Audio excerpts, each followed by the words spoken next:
Hello guys, जैसा कि आप सभी जानते हैं, हमारा steno for all YouTube channel है। यहाँ बेसिक से लेकर एक्सपर्ट लेवल की आपको क्लास उपलब्ध कराई जा रही है।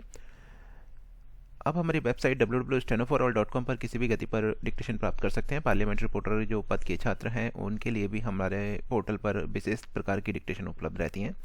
सभी करने के लिए तैयार रहें। रेडी। आज 6 राज्यों में गैर कांग्रेस मंत्रिमंडल हैं और इनमें से 3 राज्यों में कांग्रेस पराजित नहीं हुई। विधानसभाओं के लिए जितनी बड़ी संख्या में कांग्रेस के सदस्य निर्वाचित हुए हैं, उतनी बड़ी संख्या में किसी भी एक पार्टी के सदस्य निर्वाचित नहीं हुए। संसार में कहीं भी इसे पराजय नहीं कहा जा सकता। इसे संभवतः इस कारण से आप पराजय कहते हैं क्योंकि आप इसकी तुलना पहले की सदस्य संख्या से करते हैं।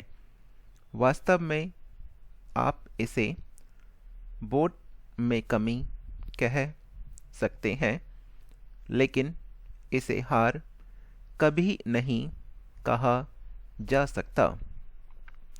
जिन राज्यों में गैर कांग्रेसी सरकारें हैं, वहां हम जिम्मेदार और अनुशासित विपक्ष के रूप में काम करना चाहते हैं और हम राज्य के हित को ही ध्यान में रखकर काम करेंगे। वस्तुतः राजस्थान में भी, जैसा कि आप अच्छी तरह जानते हैं, कांग्रेस सबसे बड़ी पार्टी है। लेकिन मैं इस समय इस बात पर कुछ कहना नहीं चाहती। मैं चाहती हूँ कि राजस्थान में जल्द से जल्द शांति स्थापित हो, ताकि अन्य राज्यों की तरह वहाँ भी उत्तरदायी सरकार बनाई जा सके और जिस किसी दल अथवा पार्टी का बहुमत होगा, उसे यह जिम्मेदारी निभाने का निमंत्रण दिया जाएगा। अब हमारे सामने मिलकर काम करने का प्रश्न है। पहले सदा हमारी ही सरकार बनती थी और आप में से अधिकांश लोग विपक्ष में रहते थे। अब विभिन्न स्थानों पर हमारी सरकार है और हम विपक्ष में भी हैं।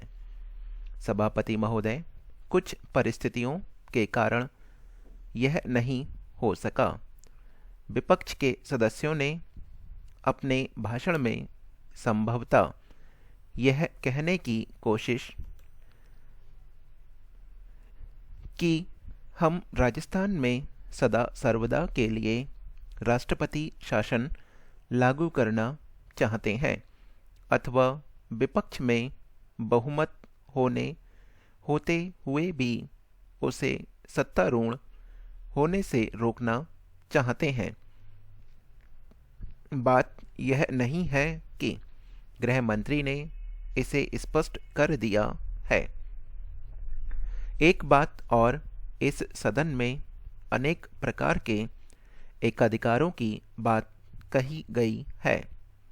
मैं माननीय सदस्यों को यह आश्वासन देना चाहती हूँ कि कांग्रेस पार्टी सत्ता पर अपने एकाधिकार नहीं चाहती और न ही यह समझती है कि बुद्धिमत्ता पर उसका एकाधिकार है।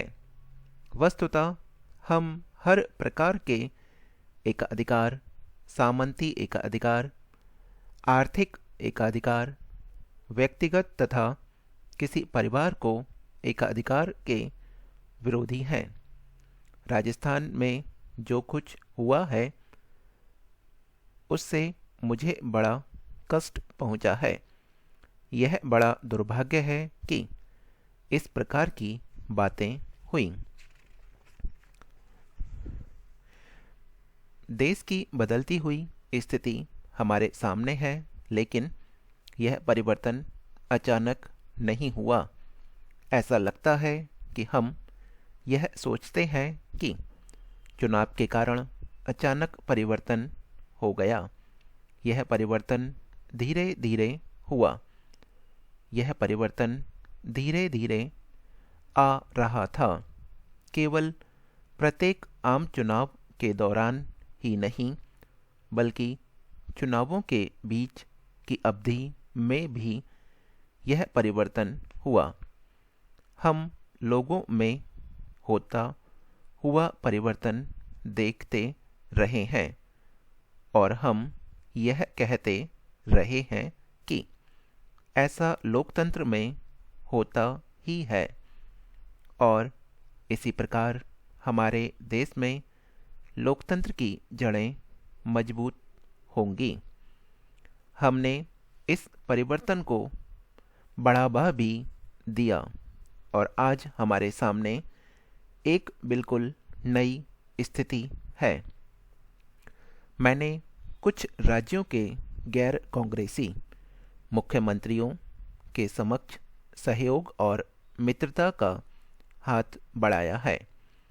मुझे यह कहते हुए खुशी हो रही है कि उन्होंने भी यही भावना प्रदर्शित की और मुझे आश्वासन दिया कि हम सहयोग की भावना से काम कर सकते हैं।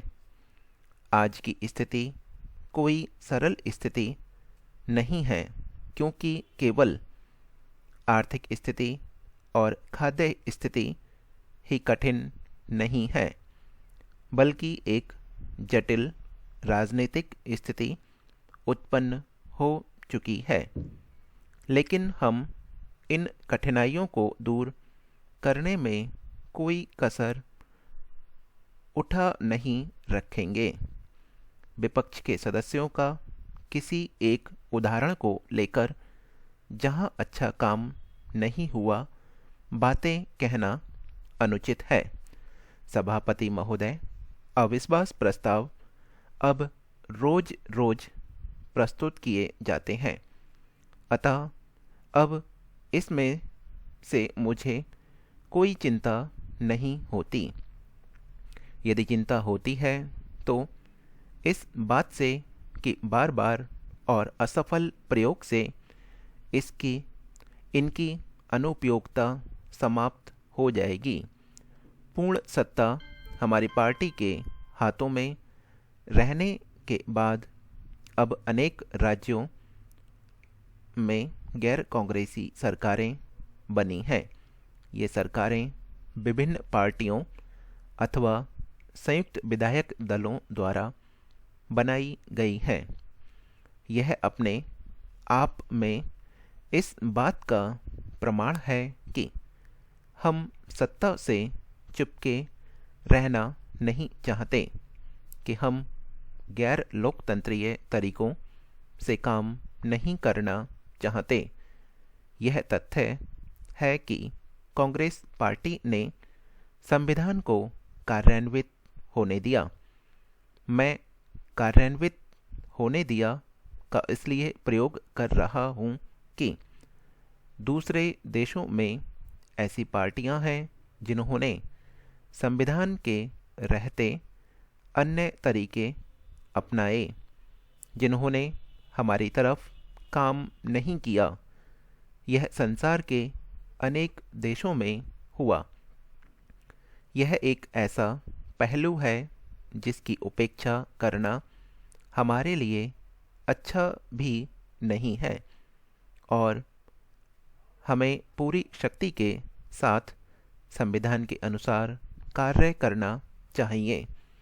ये हमारी डिक्टेशन समाप्त हो गई। जो भी करना चाहते हैं कर सकते हैं।